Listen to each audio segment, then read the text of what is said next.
ಬಂಟ್ವಾಳದಲ್ಲಿ ಅಬ್ದುಲ್ ರಹಿಮಾನ್ ಬರ್ಬರ ಹತ್ಯೆ ಪ್ರಕರಣಕ್ಕೆ ಸಂಬಂಧಪಟ್ಟಂತೆ ಗೃಹ ಸಚಿವ ಡಾಕ್ಟರ್ ಜಿ ಪರಮೇಶ್ವರ್ ಅವರು ಕೂಡ ರಿಯಾಕ್ಷನ್ ಕೊಟ್ಟಿದ್ದಾರೆ. ಕರಾವಳಿಯಲ್ಲಿ ಕೋಮು ನಿಗ್ರಹಕ್ಕೆ ವಿಶೇಷ ಕಾರ್ಯಪಡೆ ರಚನೆಯಾಗಿದೆ.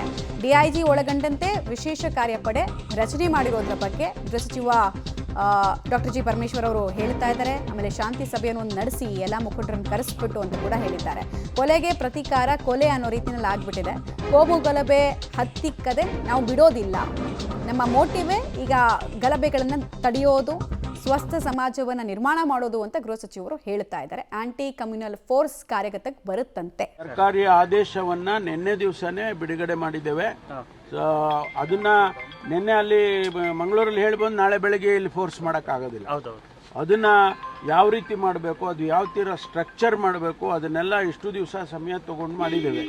ಈಗೇನು ಆ್ಯಂಟಿ ನಕ್ಸಲ್ ಫೋರ್ಸ್ ಇದೆ, ಅದರಲ್ಲೇ ನಾವು ಆ್ಯಂಟಿ ನಕ್ಸಲ್ ಫೋರ್ಸನ್ನು ಮುಚ್ಚಬೇಕು ಅಂತೇಳಿ ನಾವು ಅಂದ್ಕೊಂಡಿದ್ದು. ಆ ಫೋರ್ಸನ್ನು ಅರ್ಧ ಭಾಗ ಫೋರ್ಸನ್ನು ಈ ಆ್ಯಂಟಿ ಕಮ್ಯುನಲ್ ಫೋರ್ಸಾಗಿ ಕನ್ವರ್ಟ್ ಮಾಡಿ ಅವರಿಗೇನೆಲ್ಲ ಹೆಚ್ಚು ಅಧಿಕಾರ ಬೇಕು ಮತ್ತು ಅವ್ರಿಗೆ ಬೇಕು ಎಲ್ಲ ಸವಲತ್ತುಗಳು ಬೇಕು ಅದೆಲ್ಲ ಕೊಟ್ಟು ನಾವು ಈಗ ಅದನ್ನು ಪ್ರಾರಂಭ ಮಾಡ್ತೀವಿ.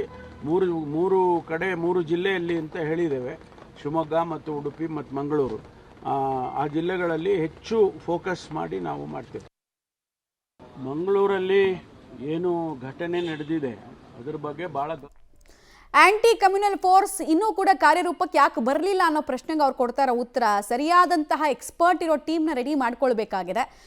ಮತ್ತೆ ಆ ಕಾರ್ಯವ್ಯಾಪ್ತಿ ಹೇಗೆ ಏನು ಅನ್ನೋದನ್ನ ಕೂಡ ನಾವು ಡಿಸ್ಕಸ್ ಮಾಡಿ ಕೂಡಲೇ ಜಾರಿಗೆ ತರ್ತೀವಿ ಅಂತಿದ್ದಾರೆ.